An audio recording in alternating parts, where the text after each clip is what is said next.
Hi everyone, welcome to my Ninja Gaiden Sigma 2 video guide walkthrough. We're currently on chapter 11. This is Night in the City of Water, so we're playing as the character other than Ryu, and this is the third time we're doing so, the third and final time. And this is a very difficult level, but if you strategize the way I do, you can make it a lot easier. And you can rack up a ton of money, which is how I'm going to show you how to work this chapter. So mainly, you want to delimb every enemy over here, except for the. Don't worry about delimbing the melee ninjas. Just focus on these red ninjas. After you kill one, another's going to spawn. But basically, you just hit these red ninjas with Ayani's her little short swords. And just a couple taps of the score button will delimb these enemies, and they get delimbed very easily. So you'll see me either doing a red UT charge like that, or just simply just delimbing them to the point where they're walking at a snail's pace, like right here. This is exactly what I'm talking about. Just charge up a red UT when they're immobilized like that. And once a melee ninja appears here, this guy here, He's gonna throw incendiary shurikens at you, but fortunately you have the same weapon as he does. So use the incendiary shurikens to stun him, and then if you do a blue charge on him, he'll get delimbed. Sometimes you'll kill him with a red UT, like I did there, or maybe he wasn't dead. Ayani is an extremely fast character. She's the good thing about her. Whereas in the Momenji section, chapter 5, the game prioritized the enemy's moves faster than Momenji's, because Momenji is so incredibly slow. Here, your hits are prioritized. So like the tables are turned here, so you have a lot more. It's a lot fairer of a challenge, even though it's pretty difficult. But it's not as cheap as a lot of like the previous Rachel section. That was really cheap because she was so slow. So I'm just trying to make up the most money I possibly can here, and I get up to over $10,000. So that just goes to show you how much you can make here. So those guys are going to shoot incendiary shurikens at you. Your charge will sustain itself as long as you release. I mean, if you're getting hit with an incendiary shuriken, your charge will sustain itself up until the moment of explosion, and then you'll get damaged quite a bit, and you'll lose your charge. So just be very cautious of just everything here, because it's very tempting to like execute these enemies with the triangle button, like I'm trying to do right there. It took me several times to even just have the game recognize that I'm pressing the triangle button. And so there's just a couple dudes crawling around over here. I'm just going to do the red charge as often as I can, as often as I feel that it's safe to do so. So once you clear these enemies, I'm going to show you how much money I have, and then we're going to go over this drawbridge. Now, I'm going to bypass, just temporarily, the section to the right after the bridge, where a bunch of beastmen spawn once you open the chest, so we're just going to ignore that and come back to it. Here is another problem I experienced quite a bit. So normally about 3 of these beastmen will come out, but there's a lot of enemy disappearances in this section if you backtrack too much. So there's just this. You saw there were 2 beastmen. If you rewind it, there were 2 beastmen there. Now there's just this one guy, and I did not kill either of them. But there's just this one guy that's out here that he came forward, and the other guy just glitched out and disappeared. Now, you could kind of use this I think it's a program. It's got to be a programming error. So I don't see why enemies should be disappearing. But this is the final wave of enemies before you can get into the checkpoint here. If you stay out in that section, you're just going to get overwhelmed with enemies. So if you fall back here, it's a lot more manageable, and you won't have many enemies. There's going to be some that disappear on you, but if you just kill the ones that come out over here, you're going to have enough money. You're going to have a reasonable amount of money accumulated before that first stage statue. So I'm falling back here, and you might have noticed that I'm not getting rushed over here. It's because probably enemies are disappearing. You know, I guess if you're struggling to clear that last wave, normally, like, there's gonna be another mage over here that just sticks around, like right over here. I'm preparing for him. There he is. See, so just try to get, you know, try to throw incendiary shurikens at him. Try to do a charge if possible.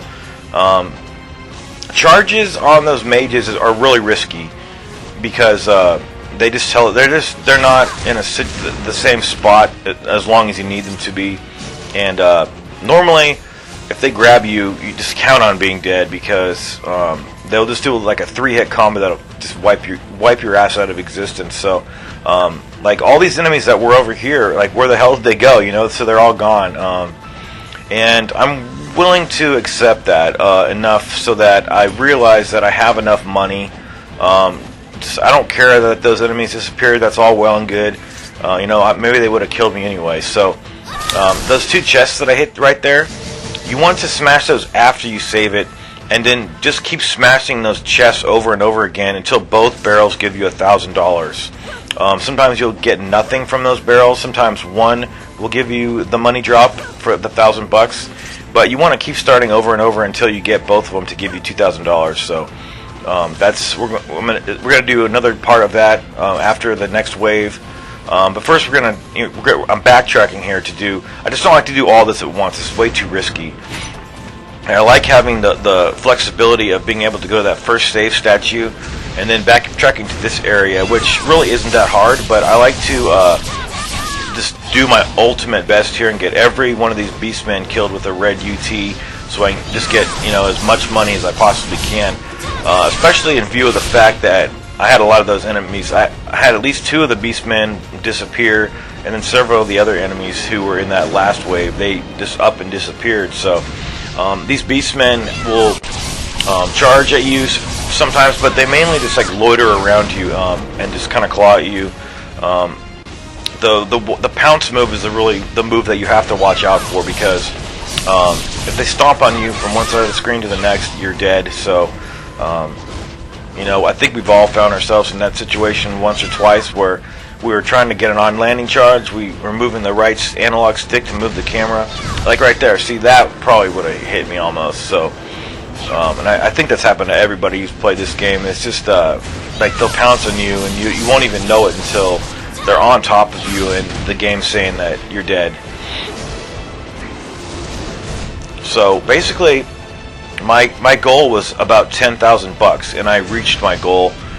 And it was the first time I actually reached that goal. In the first time I did this video for this guide series, I think I had about 8,500. So, and that was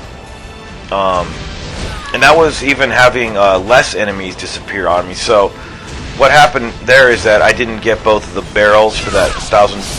I didn't know that those 2 barrels near the save statue gave out both money drops. So this time I hit them until I got both of them. So that may have been where the extra like money came from. And I don't know. Sometimes the final tally, when it's all in, it's a little less. Sometimes it's a little more. You know, when things are working out for you a little bit more. So I got 10,000, and that's quite a bit of money. And I still have. I think I have all my healing items. I haven't healed yet. So you want to grab, this is familiar territory. This is the chapter 6 stage, and it's kind of it's the same like architecture. I mean, it's the same, like the map is the same geography, but it's like you start at a different area that from chapter 6. It's you're kind of going backwards. So hit this save statue. Now we have all our money situated perfectly, and we're going on to the next challenge, which is very hard. It took me a lot more attempts to do this section. So get a beheading on those mages if you can. Once you get a beheading, she'll like go into like an animation that you can't stop, and it's really irritating. So you're kind of vulnerable right after a beheading. So just kind of dodge away real quickly from everything. So here you have 2 mages, and they come in a set of 2, so you have 4 total here that you have to take out, and it's nice to immediately take out that one mage. So This is so difficult that I usually have to resort to using Ninpo, but what happened here is that I used either one or two of them, and then I got a Ninpo drop, so it worked out really well for me. I wasn't expecting that.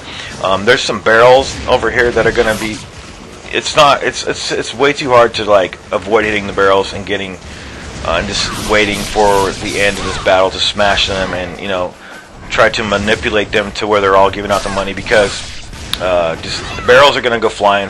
All this fruit shit's going to be flying all over the place. It's really chaotic. So this is hard because you're in such a confined space over here. The last wave, there's two final waves right before the boss, and it's the same enemies. It's just a lot easier because there's so much freedom of movement in that area. So there, I inadvertently hit that box, but I still got the money drop, so it's all well and good. So when you take these final red ninjas out, then you're going to have 3 more enemies to deal with, and they are the melee ninjas, and they're really tough because they're just super aggressive, and they have the projectiles. They can throw those daggers into you just like you can do, but use the daggers to your advantage. It's a good idea to spam those whenever possible because they're just really powerful. You have so much strength as this character here, so much mobility, but it's such you go so fast that it's almost a drawback. If you can understand that, if you're playing this character, sometimes like it's just too fast, and it just gets out of control sometimes. That she's so fast, and it's just hard to keep track of her. And you're trying to make her go one way, and she's like, it's just going too fast, and just the game kind of works against you in that respect. So, and the best example I can think of is that right after the execution, it's like she doesn't stop moving like Ryu would do. It just okay. So there's this one guy left, and I like to throw daggers at him because once this final guy is dead, I try to absorb his essence right away in preparation for these melee ninjas, because they'll appear like out of thin air, like right next to you, and just slash at you so fast that you'll be dead really quick. So just always be on guard for for their spawn right after you've killed the last of those red ninjas. And I dropped a Ninpo. So it looks like I got a couple Ninpo drops. And she's just really powerful, but she just moves around way too fast. And when you're trying to get when you're trying to do that OT, sometimes you just can't even get it because like you keep tapping that button. But she's just moving around so fast that the computer's not recognizing what you're trying to do. It thinks you're trying to hit or something, so it really messes up sometimes. So this is the final guy, and don't ever like try to execute. I mean, when you've gone this far into a battle, don't ever try to risk everything by going over there and trying to OT him. Just because it's just way too risky. This is a hard section, and if you've retained, like, there's another drop there of Ninpo. That was really fortunate that I got those drops, and that I allowed myself to. Okay, so here we're doing some tit shaking. She's got some nice breasts, so we're just gonna feast on those for a moment. Since normally I do this right about this point because I'm usually ecstatic about beating next section, so it's nice to see some flesh in action. So. Now, I only had these 2 barrels left, so I kept doing this part until both of them gave me that $1,000 money drop. The last time I did this level, there were 3 barrels left, and it was working out so that I got. You just have to keep doing it. It's just like a little lottery thing where you'll just get either nothing, or you'll get like half of what you should be getting, or you get the full amount. And it doesn't take many tries to do it. Yeah, so another thing, the corpse right there, he has a grain of spiritual life on him, and what actually happened to me is something that I didn't really want to have happen, and it's happened before, where I had 3 of them, and then I go to pick this one off of him, and it's saying I have the maximum amount. So and it's like the save statue's right there, so it's like the save statue's going to give me full health. So it's just, it would be nice to have an option to like be able to barter at the Muramasa shop instead of just purchase stuff. Anyway, so once you get the save statue, there's 2 more dragons that are going to spawn behind you.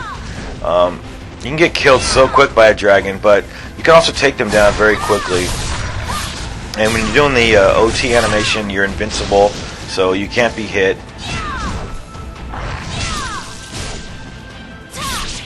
And that's basically everything up until... Okay, so we've done everything now. Now we're going to go shopping, and I didn't include the full shopping thing when I did it. I just... I pull up the menu just to show. So see, like that. That's just unfortunate that I have to waste that. So I have the maximum number of grains. I have the full amount of Devil's Way Mushroom. So I actually have 6 Ninpo spells to cast. So that's rare. That's the first time that's ever happened to me. So, and the Ninpo drops is actually what happened. So, and I also have 2. The 2 of the lesser healing items. So try to get beheadings here. This is this is really difficult. I'm not going to lie about that, but it's easier than what you did before in the that alleyway where all that fruit in those barrels were.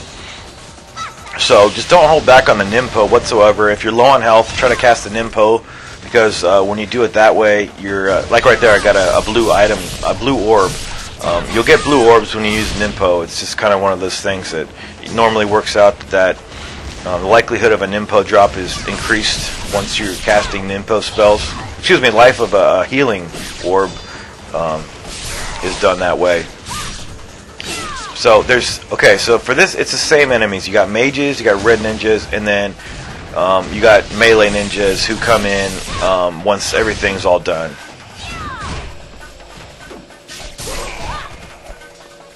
And actually, excuse me, this first wave did not have any melee ninjas. The melee ninjas, when they pop in, that triggers. I mean, that signifies that the second set of enemy spawns has occurred.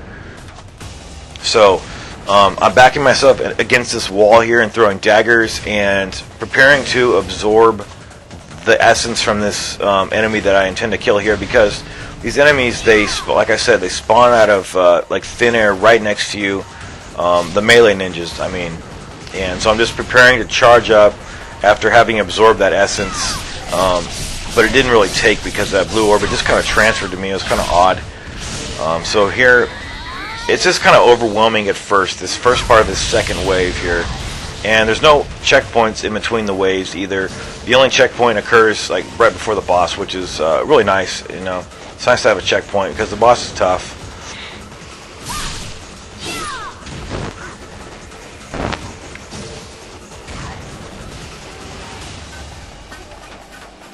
So yeah, I actually went through this section without even using a single healing item, and I just I guess that was because I had an abundance of Ninpo, and there's a lot of subsequent healing drops, blue orb drops. So yeah, I wasn't even planning to do that, but it just, you know, I just didn't need it.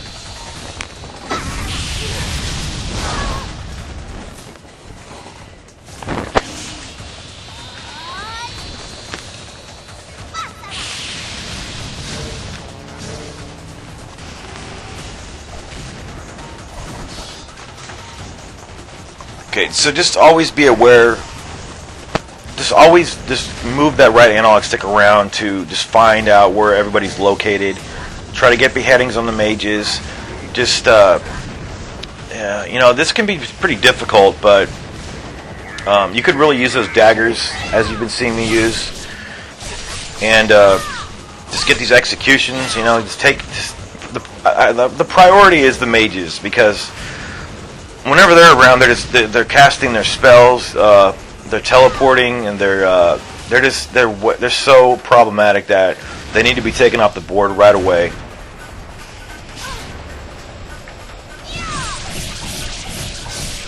And then the secondary priority obviously would be these melee ninjas.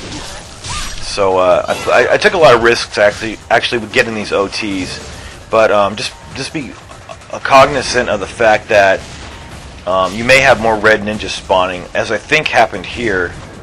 Yeah, see, I got a couple more. Those guys rushed me there, so I kind of got a little worried about things. So I just backed off, threw daggers, fell back, and did that charge that you just saw there. So I'm just finishing off these enemies. The boss is Obaba. She is some weird old bitch shrew. So I'll talk to her when we get to her. It might even be her hair. Cool. Okay, so it's really important to just stay close to this bitch. And the problem with her, and the reason I hate this fight so much is because it's reminiscent of the Tengu brothers fight, in the fact that you can get grabbed and instantly killed. But there does seem to be a little bit of a leeway with the game allows you to use healing items like at the last second, provided that when you get grabbed, your health is not that low. So if like you get grabbed and your health is fairly high, there's a big chance that you'll be able to like use an item to save yourself from not getting killed. So you just got to always stay close to her. Just move out. Just when she does her spin attack, that circular spin attack, just jump out of the way, like jump forward, like toward the screen. 'Cause it's you can block it, but it will break your block. So just keep slashing at her. Just dodge your combos.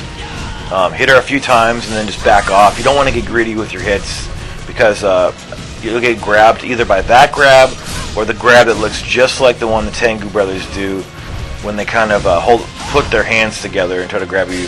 So this is a really terrifying fight for me, but nowhere near as terrifying as the Tengu brothers fight.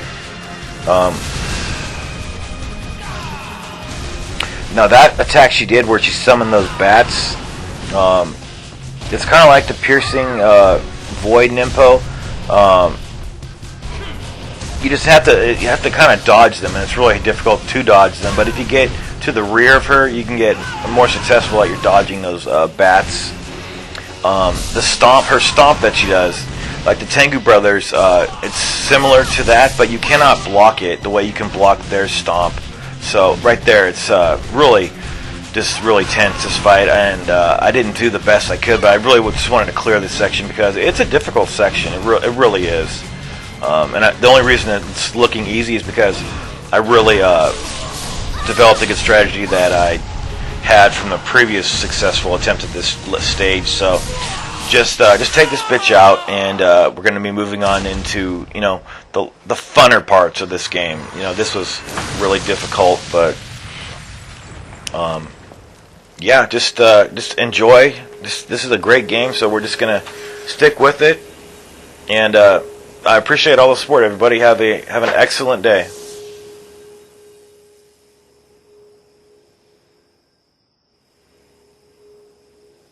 I gotta get this to you.